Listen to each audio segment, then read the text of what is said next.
दोस्तों, income tax return file करने के लिए नई चेकलिस्ट रिलीज़ की गई है, जिसमें कि बताया गया है कि आपको आईटीआर को फाइल करते हुए किन बातों का ध्यान रखना है, आईटीआर 1, आईटीआर 4 को कैसे फाइल करना है, इसके बारे में इस वीडियो में डिस्कशन करेंगे।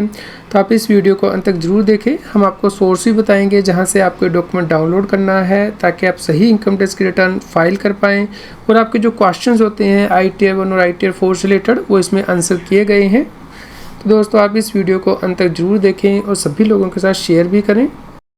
दोस्तों, अब CA Satbir Singh YouTube channel पे हाइप की ऑप्शन भी उपलब्ध है। आप अपनी फेवरेट वीडियो को हाइप कर सकते हैं ताकि ज़्यादा से ज़्यादा लोगों तक ये जानकारी पहुंच पाए। तो हमारी वीडियो के नीचे जो कमेंट दिया गया है, इस पर आप यहाँ स्क्रॉल करेंगे तो यहाँ पे देखिए हाइप की ऑप्शन दी गई है। दोस्तों, आपसे गुजारिश है कि सभी लोग हाइप कर दें वीडियो को, ताकि ये सभी लोगों तक पहुंच पाए। तो institute of chartered accountant of India के द्वारा चेकलिस्ट रिलीज की गई है आईटीआर 1 और आईटीआर 4 को फाइल करने के लिए। तो दोस्तों, इसमें कंप्लीट बताया गया है कि आपको किस सेक्शन के अंतर्गत रिटर्न कैसे फाइल करनी है और किन व्यक्तियों को रिटर्न फाइल करनी होती है और इसके लिए कौन से डॉक्यूमेंट चाहिए। तो दोस्तों, हर पॉइंट के सामने चेकलिस्ट दी गई है कि आपको रिटर्न कैसे फाइल करनी है। तो दोस्तों, जैसे कि आप आईटीआर 1 फाइल करते हैं तो उसके लिए स्टेप्स हैं इनकम टैक्स के पोर्टल पे जो कि आपके परफॉर्म करने हैं, जो कि यहाँ पे बताए गए हैं। इसके अलावा दोस्तों, जब आप इनकम टैक्स रिटर्न फिल करते हैं तो पार्ट ए जनरल इन्फॉर्मेशन में आपको पैन नंबर फिल करना होता है।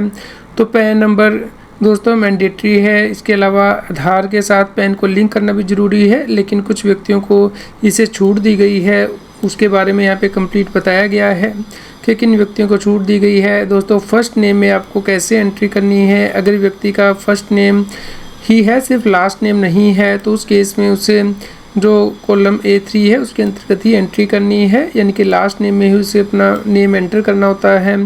तो इसके अलावा आपको mister, Mrs, Shrimati, doctor, text जो प्रीफिक्स है वो यूज़ नहीं करने हैं आईटीआर को फाइल करते हुए।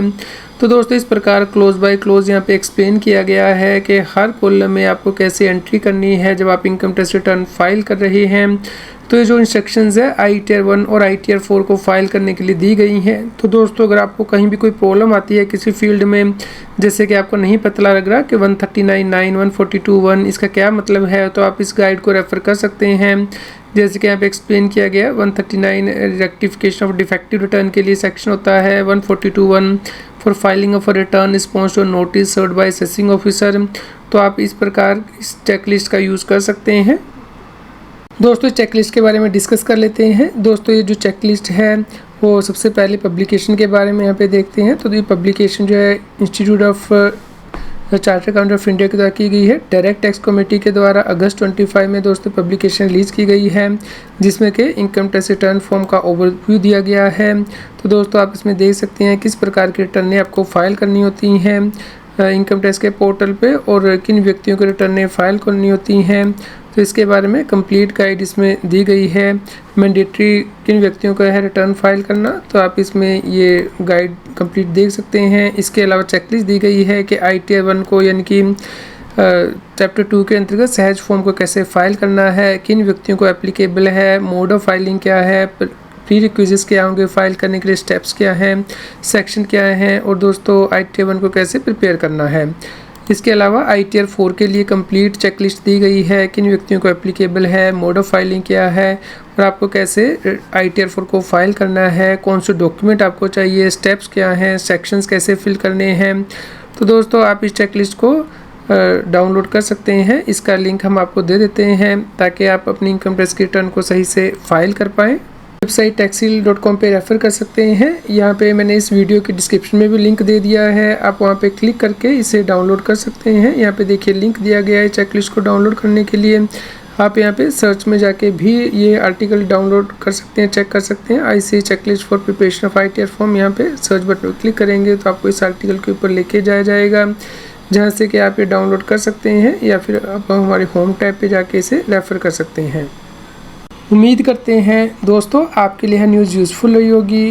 तो रेगुलर अपडेट के लिए आप हमारे व्हाट्सएप चैनल को भी सब्सक्राइब कर लें। QR कोड स्क्रीन पे भी दिया गया है, लिंक कमेंट में पिन किया गया है, ताकि आपको टैक्स के रेगुलर अपडेट आपके मोबाइल पे ही मिलते रहें। इनकम टैक्स की और अधिक जानकारी के लिए आप CS Satbir Singh YouTube channel पर जाके प्लेलिस्ट में जाके टॉपिक वाइज प्लेलिस्ट देख सकते हैं कि इनकम टैक्स में कौन से नए बदलाव हो रहे हैं, जैसे कि इनकम टैक्स अपडेट के अंतर्गत या फिर डायरेक्ट टैक्स कोड के अंतर्गत। रेगुलर टैक्स अपडेट के लिए इस चैनल को सब्सक्राइब करें। आप हमें Telegram app CS Satbir Singh टैक्सिल पर ज्वाइन कर सकते हैं ताकि आप GST और इनकम टैक्स के रेगुलर अपडेट अपने मोबाइल पर ही प्राप्त कर सकें।